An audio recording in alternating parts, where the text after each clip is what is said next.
Hello बच्चों, मैं संतोष कुमार साक्या स्वागत करता हूं आपके अपने YouTube चैनल। बच्चों, पिछले कुछ दिनों में आप लोगों तक वीडियो नहीं पहुंचा पाया, इसके लिए मैं माफी चाहूंगा।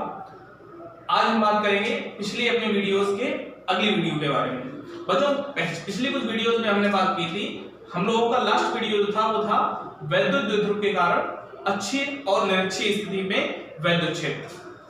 आज बच्चों हम बात करेंगे कि कोई भी अगर वैद्युत द्विध्रुव हमको दे रखा है, सपोज सिंगल कोई वैद्युत द्विध्रुव दे रखा है, उसके कारण किसी भी बिंदु पर वैद्युत क्षेत्र की तीव्रता क्या होगी। ना ही अच्छी स्थिति की बात करेंगे, ना ही निरक्षीय स्थिति की बात करेंगे। आज हम बात करेंगे बच्चों कि कोई भी एक पॉइंट, जनरल स्पेस में कोई भी पॉइंट है, उस पॉइंट पर किसी भी वैद्युत द्विध्रुव के कारण जो इलेक्ट्रिक फील्ड इंटेंसिटी होगी वो कितने निकल के आएगी। तो इसके लिए हम लोग बात करेंगे, सपोज मान लीजिए बच्चों कोई एक वैद्युत द्विध्रुव है हमारे पास,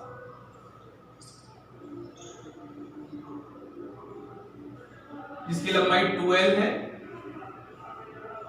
जिसका द्विध्रुव आघूर्ण p है, ये -q +q। मान लीजिए बच्चों इस द्विध्रुव से किसी भी एंगल थीटा पर, ये एंगल थीटा है हमारा, ये एंगल, इस द्विध्रुव से थीटा एंगल पर कोई बिंदु p स्थित है। इस p बिंदु पर हमें वैद्युत क्षेत्र की तीव्रता ज्ञात करनी है। तो सिंपल सा फंडा है बच्चों, हम लोग जैसे हम लोग पिछले वीडियो में कुछ करते आए हैं, जैसे कि कुछ वीडियोस में करते आए हैं, वैसा ही इस वीडियो में भी करना होगा। कुछ नहीं करना है, बहुत ही सिंपल है, बड़े ही आसान तरीके से हम लोग सीखेंगे, बहुत ही आसान तरीके से समझेंगे, ताकि हमेशा याद रहे और अच्छी और निरक्षीय स्थिति वाले जो डेरिवेशन है वो भी इसमें समाहित हो जाए, सम्मिलित हो जाए। तो बच्चों कुछ नहीं करना है, हम लोगों को एक वैद्युत द्विध्रुव दिया गया है, उससे थीटा एंगल पर कोई एक पॉइंट P दे रखा है। इस वैद्युत द्विध्रुव का द्विध्रुव आघूर्ण P है, स्मॉल p है, इसको स्मॉल p ले लेंगे बच्चों। इस P पॉइंट पर वैद्युत क्षेत्र की तीव्रता ज्ञात करनी है इस द्विध्रुव के कारण। तो सबसे पहले बच्चों क्या करेंगे, हम इस द्विध्रुव को, चूंकि इसका द्विध्रुव आघूर्ण P है, हम इस द्विध्रुव को दो कंपोनेंट में डिवाइड कर लेंगे। कौन कौन से कंपोनेंट होंगे? एक कंपोनेंट होगा थीटा की दिशा में कंपोनेंट, दूसरा होगा थीटा की दिशा के लंबवत दिशा में कंपोनेंट। तो बच्चों इस किसी भी वेक्टर को या किसी भी चीज को, किसी भी, ये वेक्टर है हमारा द्विध्रुव आघूर्ण जो दे रखा है p एक वेक्टर क्वांटिटी है। इस वेक्टर क्वांटिटी को मैं दो कंपोनेंट्स में डिवाइड कर सकता हूं। थीटा की डायरेक्शन में ये हो जाएगा p cos थीटा, और थीटा की लंबवत डायरेक्शन में, ये थीटा की डायरेक्शन है, तो एक तो मैं इस डायरेक्शन में इसको डिवाइड कर लूंगा। तो एक हमारा जो वैद्युत द्विध्रुव बनेगा वो ये बन जाएगा, ये ब्लैक वाला हो जाएगा बच्चों p cos थीटा, और दूसरा हो जाएगा इसकी लंबवत दिशा में। लंबवत दिशा बच्चों कौन सी होगी? लंबवत दिशा हमारी हो जाएगी इस थीटा के लंबवत दिशा में। इसकी लंबवत दिशा हो जाएगी बच्चों ये वाली, ये,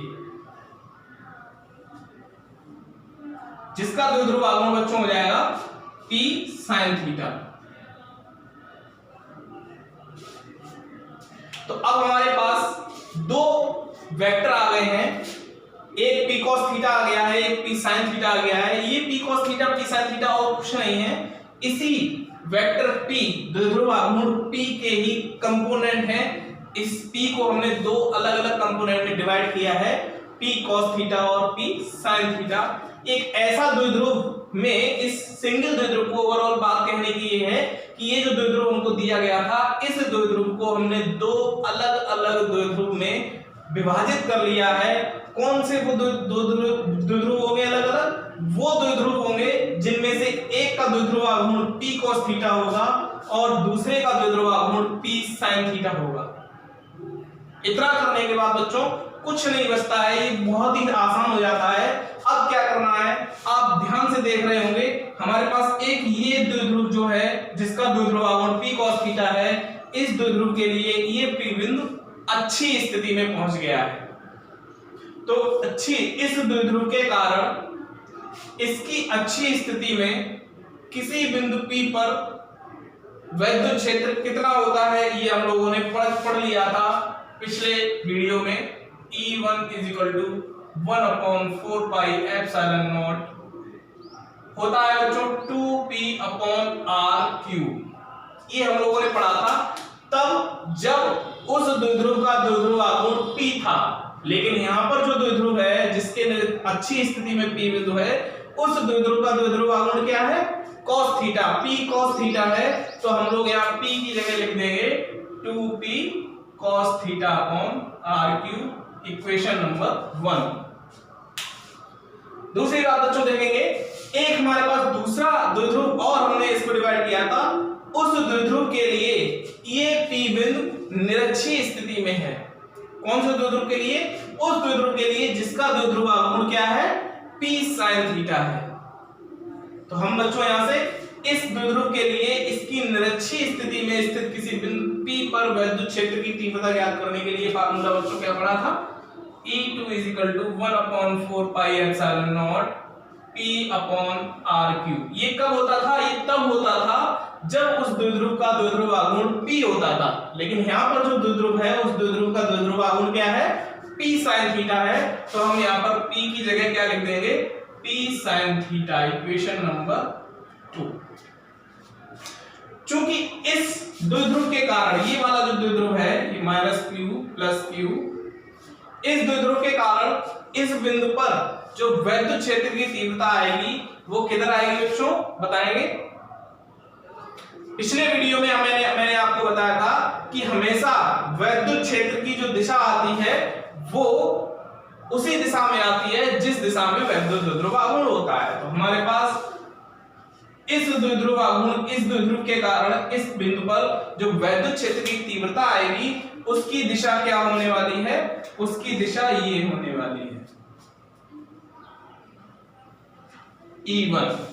सिमिलरली दूसरे टर्म में हमने बच्चों पता किया था कि निरक्षीय स्थिति में जो वैद्युत क्षेत्र की तीव्रता आती है उसकी दिशा सदैव कैसी आती है? उसकी दिशा सदैव भी वैद्युत द्विध्रुव आघूर्ण के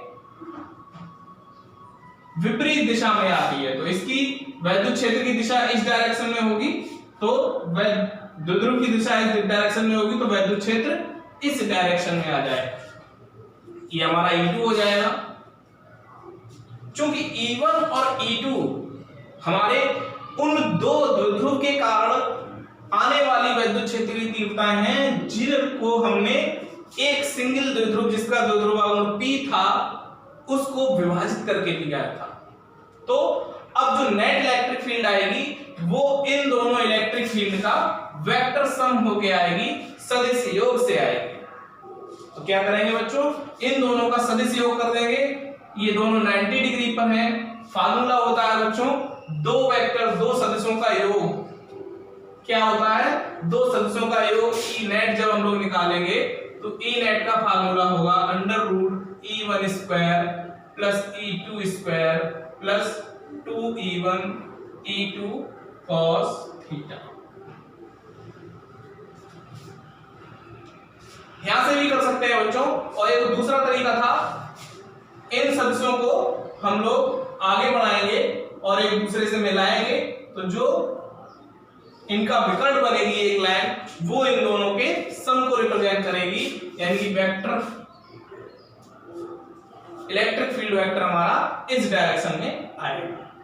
चूंकि इन दोनों के बीच में जो E1 और E2 के बीच में जो एंगल बन रहा है वो 90 डिग्री है, और यहां पर बच्चों cos थीटा है, तो थीटा की वैल्यू अगर 90 होगी तो cos थीटा हो जाएगा 0, और cos थीटा के 0 हो गई, हमारे पास E नेट निकल के आएगा √E1² + E2²। इन दोनों के E1 और E2 के मान रखेंगे बच्चों, और हम लोग फाइनल इक्वेशन प्राप्त कर लेंगे। E नेट हमारे पास निकल के आएगा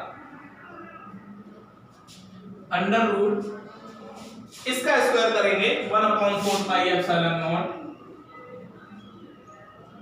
2p cos θ/r³ का whole square plus 1/4πε0 p sin θ/r³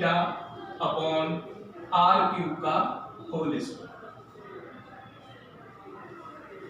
चूंकि अंडर रूट में स्क्वायर भी है और कुछ राशियां कॉमन हैं, तो कॉमन राशियों को बाहर लेके आ जाएंगे। 1/4 पाई एप्सिलॉन नॉट कॉमन है, p इधर भी है और इधर भी है, तो p/r³ भी कॉमन है, तो p/r³ भी कॉमन आ जाएगा। ब्रैकेट के अंदर बचेगा 2 cos theta plus sin theta, 2 cos theta का स्क्वायर प्लस sin थीटा का स्क्वायर। इसको बच्चों जब हम खोलेंगे तो हमारे पास निकल के आएगा E net is equal to 1/4 pi epsilon naught p/r³ under root में आएगा 2 2 जा 4 cos square theta plus sin square theta. यहाँ बच्चों 4 cos स्क्वायर थीटा हम लोगों को दिख रहा है। इस 4 cos स्क्वायर थीटा को हम लोग ब्रेक करेंगे और हमारे पास इक्वेशन जो निकल के आएगी वो निकल के आएगी E net is equal to 1/4 pi epsilon naught p/r³ under root, इसको ब्रेक कर लेंगे 3 cos square theta plus cos square theta, ये 3 और 1 4 हो गए, प्लस sin स्क्वायर थीटा। ये बच्चों sin square theta plus cos square theta हम लोगों ने एक वीडियो किया था, उसमें फॉर्मूला एक आइडेंटिटी पढ़ी थी, इसका मान होता है 1। तो इस sin square theta plus cos square theta को हटा देंगे और इसकी जगह पर हम लोग लिख देंगे 1।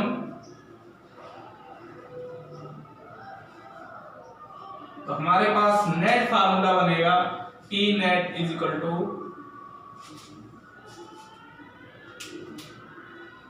1/4 pi epsilon naught p/r³, 3 cos square theta plus 1। ना बच्चों नोट कर लीजिए, आप स्क्रीनशॉट ले लीजिए, इसके बाद आगे की बात करेंगे इसमें। ठीक है, स्क्रीनशॉट लेने के बाद अगर हम लोग अब इसमें ये देखना चाहें कि ये हमारा वेरीफाइड है या नहीं है, तो बच्चों बड़ी आसानी से हम लोग इसको चेक भी कर सकते हैं। थीटा का मान 0 रखेंगे, अगर थीटा का मान 0 रख दिया हमने, यहाँ पर ये थीटा था, अगर थीटा का मान 0 रख दिया तो वो क्या हो जाएगा, अच्छी स्थिति में हो जाएगा। तो थीटा का मान 0 रखने पर 3 cos स्क्वायर थीटा और cos स्क्वायर 0 का मान हो जाएगा 1, तो 3 × 1 + 1 4 हो जाएगा, 4 का अंडर रूट आता है 2, तो हमारे पास सेम फार्मूला बन जाएगा 1/4 पाई एप्सिलॉन नॉट 2p/r³, जो कि हम लोगों ने अच्छी स्थिति के लिए पढ़ा था। सिमिलरली अगर हम लोग निरक्षी स्थिति की बात करें तो इस थीटा की जगह पर हमको 90 रख देना होगा, और थीटा की जगह पर 90 रखते ही यहाँ पर 0 हो जाएगा ये टर्म, और इस टर्म के 0 होते ही √1 बचेगा, √1 का मान 1, तो हमारे पास E net आ जाएगा 1/4 पाई एप्सिलॉन नॉट p/r³, जो कि हम लोगों ने पढ़ा था निरक्षी स्थिति के लिए वैद्युत क्षेत्र। तो ये हमारे पास वेरीफाइड एक जनरल इक्वेशन आ जाती है, एक जनरल फॉर्मूला आ जाता है, जिसकी सहायता से हम अच्छी स्थिति तथा निरक्षी स्थिति तथा साथ ही साथ अन्य किसी भी स्थिति पर, किसी भी एंगल पर अगर हमको कोई भी पॉइंट दे रखा है द्विध्रुव से, तो हम उस द्विध्रुव के कारण उस बिंदु पर वैद्युत क्षेत्रीय तीव्रता बड़ी ही आसानी से ज्ञात कर सकते हैं। बच्चों पिछले वीडियोस में हमने देखा था अच्छी स्थिति और निरक्षी स्थिति दोनों के फार्मूले हम लोगों ने ड्राइव किए थे, जिनमें से एक फार्मूला हमारे पास आया था अच्छी स्थिति के लिए 1/4 पाई एप्सिलॉन नॉट 2p/r³, तथा निरक्षी स्थिति के लिए आया था 1/4 पाई एप्सिलॉन नॉट p/r³। अब वहां से अगर हम एक कंक्लूजन निकालें तो हमारे पास कुछ कंक्लूजन निकल के आता है, ये नोट कर लीजिए, उसके बाद कंक्लूजन की बात करते हैं।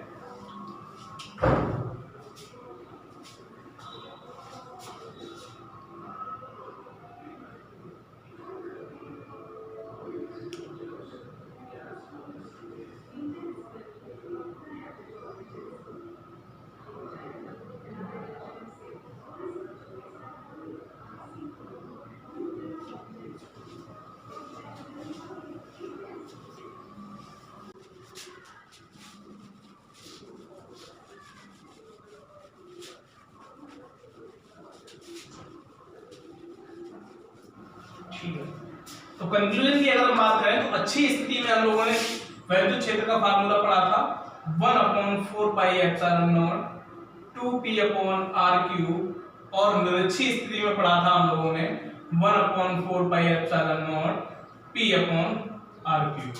ये अच्छी स्थिति थी और ये निरक्षीय स्थिति थी। तो कंक्लूजन बच्चों ये है कि हम लोगों ने जब अच्छी स्थिति पढ़ी थी तो हम लोगों ने देखा था कि अच्छी स्थिति में वैद्युत क्षेत्र की जो दिशा निकल के आती है वो सदैव वैद्युत द्विध्रुव के द्विध्रुव आघूर्ण की ही दिशा में निकल के आती है। अगर हमारा द्विध्रुव ये है हमारे पास और इसका द्विध्रुव आघूर्ण इस दिशा में आ रहा है P, तो E की डायरेक्शन भी इसी दिशा में होगी। किस स्थिति में? अच्छी स्थिति में। इसी प्रकार अगर निरक्षीय स्थिति की बात करें तो दूसरा पॉइंट बनेगा बच्चों कि निरक्षीय स्थिति में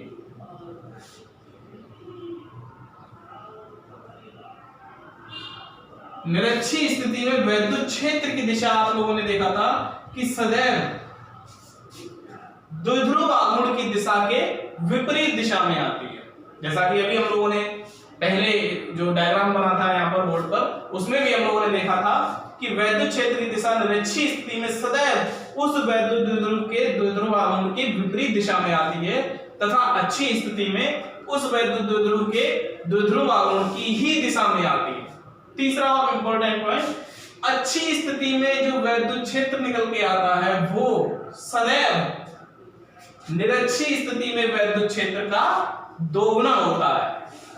उल्टा यूं कह सकते हैं कि निरक्षीय स्थिति में जो वैद्युत क्षेत्र होता है किसी भी वैद्युत द्विध्रुव के कारण वो सदैव अच्छी स्थिति के वैद्युत क्षेत्र का आधा। नेक्स्ट बच्चों हम बात करेंगे एक समान बाह्य वैद्युत क्षेत्र में रखे वैद्युत द्विध्रुव पर लगने वाले बल एवं का आघूर्ण। of a couple of force acting on an electric dipole placed in an uniform electric field। एक समान वैद्युत क्षेत्र हमारे पास दिया गया होगा और उसमें वैद्युत क्षेत्र पर किसी भी एंगल पर हमारे पास एक वैद्युत द्विध्रुव रखा हुआ है। उस वैद्युत द्विध्रुव पर कितने बल काम कर रहे हैं और उन बलों के कारण क्या हो रहा है, उसके साथ कितना बल युग्म लग रहा है, उसका टॉर्क कितना लग रहा है, इस बारे में बच्चों चर्चा करेंगे। तो आइए देखते हैं हम इस बारे में। मान लीजिए हमारे पास कोई एक यूनिफॉर्म इलेक्ट्रिक फील्ड दिया गया है। यूनिफॉर्म इलेक्ट्रिक फील्ड बच्चों इस तरह से आप लोग रिप्रेजेंट करेंगे। यूनिफॉर्म इलेक्ट्रिक फील्ड दिया गया है ये E। इस यूनिफॉर्म इलेक्ट्रिक फील्ड में बच्चों कोई हमारे पास वैद्युत द्विध्रुव दे रखा है जो इस क्षेत्र से थीटा एंगल पर दे रखा है। ये जो इसकी डायरेक्शन है, जो झुकाव है वैद्युत क्षेत्र से वो थीटा है और वैद्युत द्विध्रुव की जो लेंथ है वो हमेशा क्या लेते हैं बच्चों 2L। ये हमारे पास नेगेटिव चार्ज है, ये पॉजिटिव चार्ज है। तो चूंकि वैद्युत क्षेत्र इस दिशा में है इसका मतलब ये है कि हमारे पास पॉजिटिव चार्ज कहीं इस डायरेक्शन में रहा होगा और नेगेटिव चार्ज कहीं इस डायरेक्शन में रहा होगा। क्योंकि बच्चों हम लोगों ने इलेक्ट्रिक फील्ड ऑफ लाइंस की प्रॉपर्टीज में पढ़ा था कि हमेशा पॉजिटिव से निकलती हैं और नेगेटिव पर खत्म होती हैं। तो जो एक्सटर्नल फील्ड होगा, जो बाह्य वैद्युत क्षेत्र होगा हमारे पास, वो उसका पॉजिटिव इधर होगा और नेगेटिव इधर होगा। अगर नेगेटिव इधर होगा तो इस पॉजिटिव चार्ज पर जो फोर्स लगेगा वो इस डायरेक्शन में लगेगा और नेगेटिव चार्ज जो है इस पर जो फोर्स लगेगा वो इस डायरेक्शन में लगेगा। ये फोर्स, चूंकि लगने वाला फोर्स ये QE होगा और आवेश दोनों समान है, इस वजह से यहां पर भी जो फोर्स लग रहा होगा वो QE लग रहा होगा। क्योंकि यूनिफॉर्म इलेक्ट्रिक फील्ड है इसलिए ये दोनों बल मान में एग्जैक्ट समान होंगे परंतु दिशा में विपरीत होंगे। अब बच्चों बात करते हैं, अगर ये जो दोनों बल लग रहे हैं इनकी अगर क्रिया रेखा लाइन ऑफ एक्टिंग सेम होती तो बच्चों क्या होता, सपोज ये मार्कर है, इसकी लाइन इस प्रकार से रखा है और इस पर एक फोर्स इधर लग रहा है, एक फोर्स इधर लग रहा है जिसकी लाइन ऑफ एक्टिंग सेम है, तो क्या होगा, इसका नेट इफेक्ट जो होगा नल हो जाएगा, जीरो हो जाएगा और ये मार्कर अपनी जगह से कहीं पर भी नहीं जाएगा।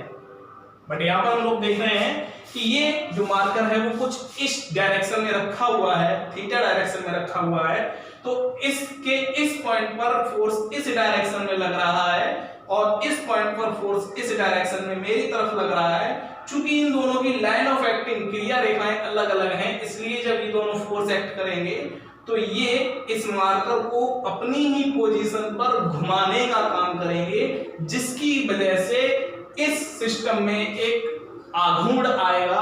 और आप लोगों को पता है कि वो आघूर्ण किससे डिनोट किया जाएगा, टाउ से डिनोट किया जाएगा। और आघूर्ण, बल आघूर्ण की परिभाषा क्या होती है, बल गुणित क्रिया रेखा से जिस पॉइंट पर जिस जो लाइन ऑफ एक्टिंग है वहां से लंबवत दूरी,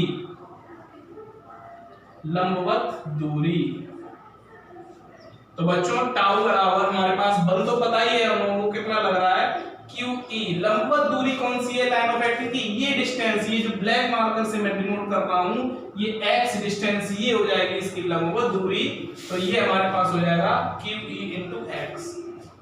चूंकि x का मान हमको निकालना है तो x का मान हमको निकालने के लिए क्या करना होगा, ये हमारे पास हाइपोटेन्यूज कर्व दे रखा है। हम लोगों ने बात की थी अपने मैथमेटिक्स वाले पोर्शन में, फिजिक्स में जो मैथमेटिक्स यूज होती है उसमें मैंने ट्रिग्नोमेट्री की बात की थी। तो वहां से अगर हम लोग समझने का प्रयास करें तो यहाँ पर अगर हम लोग साइन थीटा लगाने का प्रयास करें, साइन थीटा, ये ट्रायंगल, राइट एंगल ट्रायंगल है, यहाँ पर ये 90 डिग्री है, तो इस एंगल के सामने की भुजा लंब हो जाएगी और सबसे बड़ी भुजा कर्व हो जाएगी। तो यहाँ पर मैं साइन थीटा अगर लगाने की कोशिश करूं तो साइन थीटा होगा हमारे पास x, चूंकि लंब बटे कर्व होता है साइन थीटा, तो लंब हमारे पास दे रखा है x और कर्व हमारे पास दे रखा है 2l। हमको वैल्यू चाहिए x की, तो इसका क्रॉस मल्टीप्लाई कर देंगे इधर, तो x बराबर आ जाएगा 2l sin थीटा। इस x की वैल्यू अगर हम यहां पर पुट कर देंगे तो हमारे पास आ जाएगा tau is equal to QE into 2l sin theta. थोड़ा सा इसको सफल करने का प्रयास करें तो सफल करने से हम लोगों को मिलता है tau is equal to 2q into l cross e, cross नहीं sorry multiply e into sin theta. ध्यान से देखेंगे, आपको पिछले वीडियो में वैद्युत द्विध्रुव वाले वीडियो में आप लोगों ने पढ़ा था कि वैद्युत द्विध्रुव के किसी एक आवेश तथा दोनों आवेशों के बीच की दूरी के गुणनफल 2ql को वैद्युत द्विध्रुव आघूर्ण कहते हैं और इसे P से डिनोट करते हैं। तो ये हमारे पास हो जाएगा P into E sin theta. और बच्चों जब भी दो वेक्टर, चूंकि P भी एक वेक्टर है, E भी एक वेक्टर है, दो वेक्टर के साथ कोई साइन थीटा जब मल्टीप्लाई होता है तो वहां पर क्रॉस प्रोडक्ट होता है, सदिश गुणन होता है और इसका जो उत्तर आता है, जो परिणाम आता है, जो रिजल्ट आता है, वो भी एक वेक्टर क्वांटिटी होती है। तो ये टाउ भी एक वेक्टर क्वांटिटी होगी और इस पूरे को हम लोग लिख सकते हैं tau is equal to P cross E। Cross product के द्वारा दर्शाया जाएगा साइन थीटा जब जहां पर भी होगा दो वेक्टर के साथ, दो वेक्टर के गुणन के साथ अगर साइन थीटा आता है तो वहां पर क्रॉस प्रोडक्ट यानी कि सदिश गुणन की बात होती है। और सदिश गुणन को इस प्रकार से डिनोट करते हैं, चूंकि दो सदिशों का सदिश गुणन सदैव एक सदिश राशि होता है, इसलिए यहां पर वैद्युत द्विध्रुव आघूर्ण, सॉरी बल युग्म का आघूर्ण जो हमारे पास दे रखा है, ये भी एक सदिश राशि होगी और इसकी दिशा भी हम लोग बड़ी आसानी से निकाल सकते हैं। आज बता रहा हूं, आगे हमेशा हर वीडियो में, हर टॉपिक में यही फॉलो करना है हम लोगों को। दो वेक्टर अगर हमारे पास क्रॉस प्रोडक्ट में दे रखे हैं तो फाइनल रिजल्ट की डायरेक्शन निकालने के लिए हमेशा हम लोग अपने सीधे हाथ का इस्तेमाल करेंगे। अपने सीधे हाथ की उंगलियों को कुछ इस प्रकार से फैलाएंगे कि हमारा P की तरफ, यानी कि पहले वेक्टर की तरफ अपनी उंगलियों को फैलाएंगे और दूसरे वेक्टर की तरफ घुमा देंगे। सपोज हमारे पास एक P वेक्टर ये है और E वेक्टर ये है, तो हमेशा अपने सीधे हाथ की उंगलियों को पहले वेक्टर की तरफ रखना है और छोटे एंगल से दूसरे वेक्टर की तरफ घुमा देना है। इन दोनों के बीच में बच्चों छोटा एंगल कौन सा है, ये वाला। तो हमको अपनी उंगलियां पहले वेक्टर की तरफ रखनी है और छोटे एंगल से दूसरे वेक्टर की तरफ घुमा देनी है। तो ये अंगूठा हमारे पास, थंब जो है वो हमारे पास इस फाइनल टॉर्क या जो भी हमारी राशि होगी, थर्ड राशि जो भी रिजल्टेंट क्वांटिटी होगी, उसकी डायरेक्शन को डिनोट करेगी। तो बच्चों याद रखेंगे, फिर से सुनेंगे एक बार कि जब भी हमको दो वेक्टर की क्रॉस प्रोडक्ट की डायरेक्शन निकालनी होगी तो हमेशा उनमें से पहले वेक्टर की तरफ उंगलियों को रखेंगे अपने हाथ की, सीधे हाथ की हमेशा याद रखेंगे, सीधे हाथ को इस्तेमाल करना है। पहले वेक्टर की तरफ सीधे हाथ की दोनों सभी उंगलियों को फैलाएंगे तथा छोटे एंगल से दूसरे वेक्टर की तरफ घुमा देंगे, तो हमारे पास जो अंगूठा होगा वो ऑटोमेटिकली हमें फाइनल रिजल्ट, जो भी हमारे पास फाइनल वेक्टर आएगा उसकी डायरेक्शन डिनोट करेगा। तो कैसा लगा बच्चों वीडियो? आप लोग वीडियो के बारे में बताएंगे, जो भी आपको समझ में जो भी प्रॉब्लम्स आती हैं कमेंट सेक्शन में आप लोग लिख सकते हैं, और वीडियो को ज्यादा से ज्यादा शेयर करें ताकि इस लॉकडाउन में ज्यादा से ज्यादा बच्चों का लाभ